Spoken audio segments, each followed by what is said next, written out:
원박 목사의 아침 묵상 2024년 7월 3일 수요일 아침입니다. 오늘은 마가복음 5장 25절로 34절 말씀을 통해서 믿음의 모험 이런 제목으로 말씀 묵상의 은혜를 나누겠습니다. 어제 웨이브리지 플랫폼은 직원 교육의 시간을 통해 각자의 성품을 이해하고 어떻게 서로가 하나를 이룰지를 배우는 시간을 가졌습니다.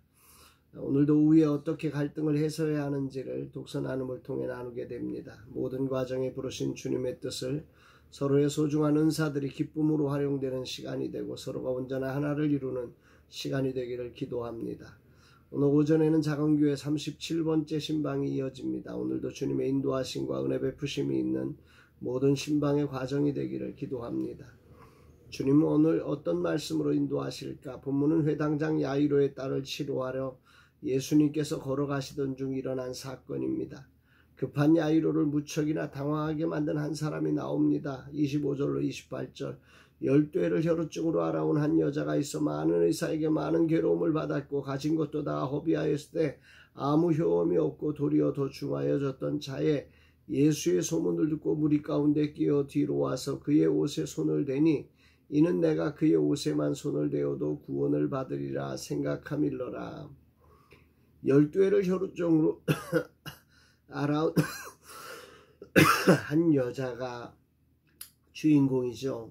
그는 의사에게 많은 괴로움을 받았고 그 과정에서 가진 것을 다 허비하였는데 문제는 아무 효험이 없고 더 중하여졌다. 이렇게 기록을 하고 있습니다.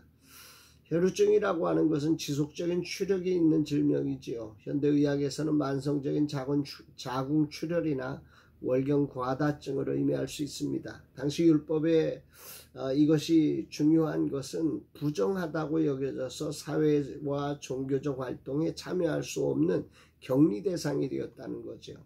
여러 의사에게 진료를 받았지만 돈만 낭비하고 상태는 더욱 악화된 여인입니다. 이때 여인은 예수님의 소문을 듣고 놀라운 믿음이 생겼다고 합니다. 내가 그의 옷에만 손을 대어도 구원을 받으리라. 놀라운 믿음이지요. 여인은 사람들이 많이 모인 곳이지만 달려와서 예수님의 옷자락에 손을 댔습니다. 놀랍게도 여인의 믿음이 가져온 결과를 성경은 이렇게 기록합니다. 29절 이에 그의 혈루 근원이 곧 마름에 병이 나은 줄을 몸에 깨달으니라.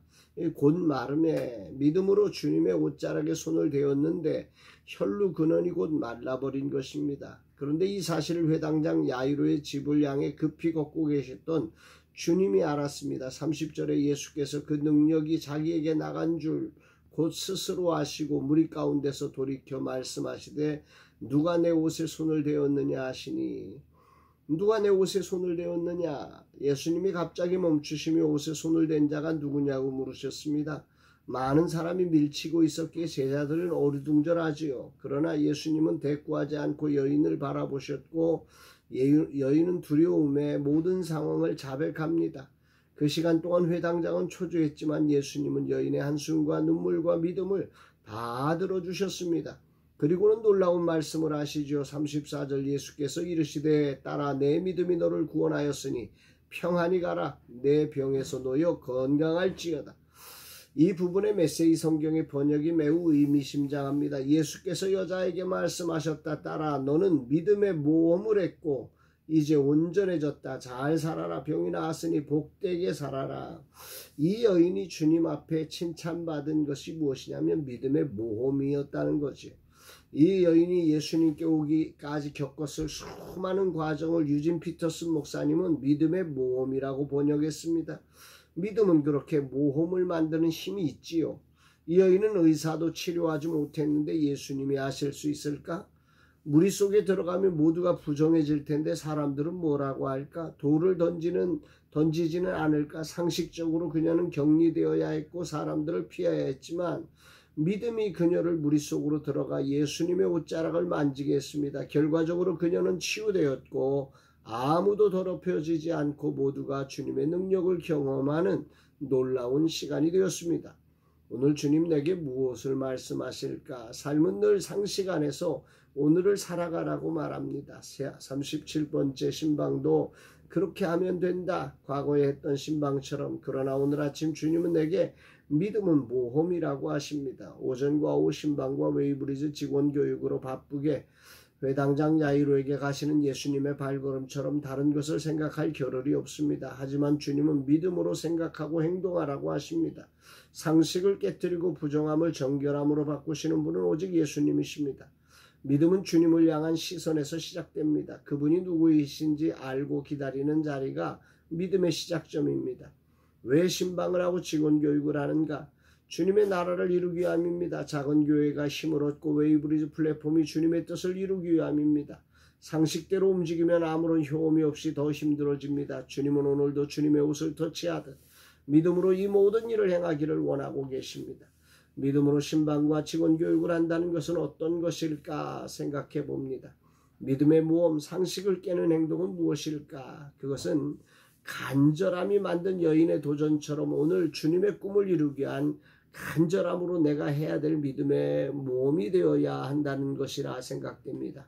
믿음의 모험은 간절함이 있어야 한다. 정말 작은 교회의 그 부흥을 향한 하나님의 꿈을 향한 간절함으로 그분들을 만나고 그분들의 소리를 들어줄 줄 아는 그런 시간, 또 웨이브리지 플랫폼을 향한 하나님의 그 꿈을 향한 그 간절함이 제 마음속에 있어야 함을 깨닫습니다.